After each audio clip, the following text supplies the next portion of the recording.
We're down to the final issues in this review central. As the Avengers relaunch, 8 more times over the next year, maybe I'll come back and I'll continue to add to this. But definitely looking forward to taking a break. This has been a long slog of basically, 40 days almost more, and 40 reviews at one a day. If you think about it, it's a lot. Let's see the other YouTubers do this. Anyway, we're down to kind of my favorite series. This one, Kurt Busiek, Carl Pacheco, Avengers Forever, 12-issue series. Really a amazing Avengers story, and let's go check it out.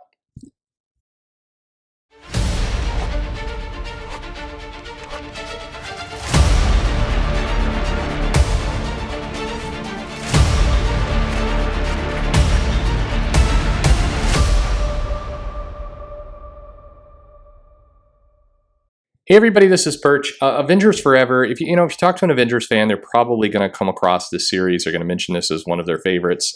This ran from 1998 to 1999.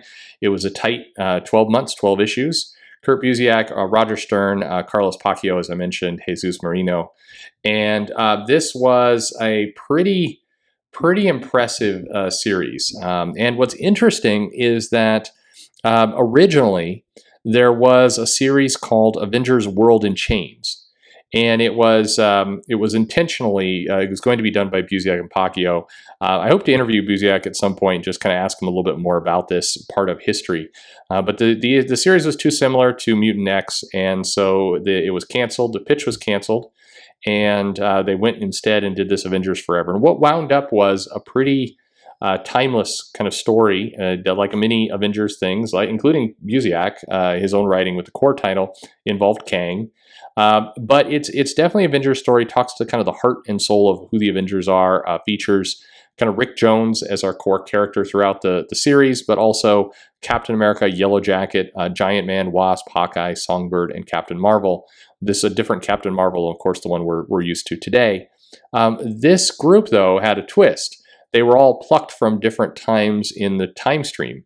So we had a disillusioned Captain America who had his super strength, but he had just learned that the president, or at least some high-ranking official, was the leader of the secret empire. So he's disillusioned about America and questioning himself.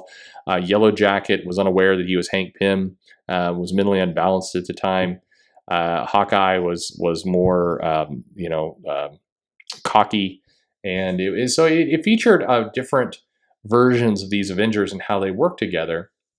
And what's interesting, we'll get into this issue, is that the point, at first it just looks like kind of random discord, but kind of the twist in this was that Libra, who is the person who selected this Avengers team, deliberately picked characters with strengths and weaknesses that then would connect with each other.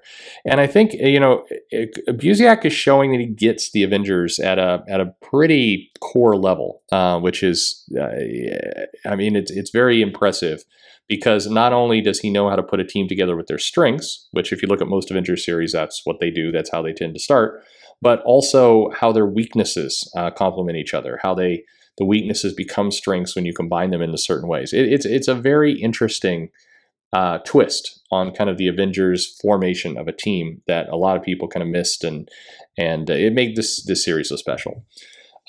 So the series, the comic opens. We are reviewing the first issue, I promise, even though I'm quite a bit into the review now. The series opens on Beta Centauri, and there is something bad is happening. Basically, you have the civilization, but it's under siege. And there's these ships that look like Quinjets. They come in and they just kind of start to blow things up and cause a lot of damage, kill people. And then these hammer troopers, repulsor troopers, shieldsmen, and microswarm people show up. And they look like Thor, Iron Man, Captain America, and Ant-Man, kind of like soldier versions of them. They're wearing costumes reminiscent of those characters. And then, coming in is Jones Ricard, captain of the Galactic Empire Avengers Battalion, Theta 4. Blood Son to Emperor Ricard rules over all. And basically, they're a dictatorship, and they're going to, if you defy the Avengers, then this is what comes to you. You'll be murdered, and the world will kind of come basically be brought under their control. So this is kind of our prelude, knowing that there's a big kind of out of time, multi-dimensional problem here. So we get chapter, the beginning, which is Rick Jones we're back to our reality here, is critically ill. He's got the Destiny Force, which was used during the Kree Scroll storyline. And Rick is basically taken to the Supreme Intelligence to see if they can heal him, or how to fix their ally, how to repair him, how to make him better. And Supreme Intelligence is not terribly interested in helping him. So this cloaked figure, Libra, shows up, who is basically going to manipulate events. And that brings us to kind of the crux of things, where Kang the Conqueror arrives on the scene after Immortus has sent Tempest to and an army to basically kill off Rick and to try and prevent maybe this future that we've been talking about. So as Kang kind of saves the day, which is a twist for people with the Avengers, Rick basically kind of wakes up, and the Supreme Intelligence reveals he is going to do a little bit more help than intended.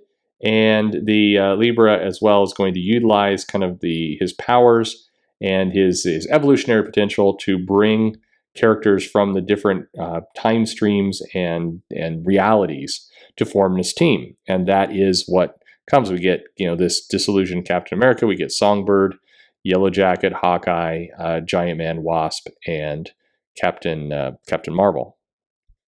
So this was our first issue, which was basically a lot of setup. We saw a threat. We then see that there's, we ground ourselves at the current timeline.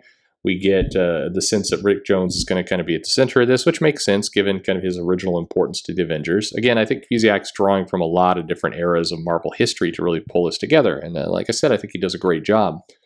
And then we get a kind of a journey through time. The Avengers go to battle Immortus through multiple different eras, but they're unsure in some cases if they even should be, because if the Avengers are going to be, part of this warlike dictatorship, then why should the Avengers do that? Why Captain America argues that they should be given a better chance, a chance to change that future.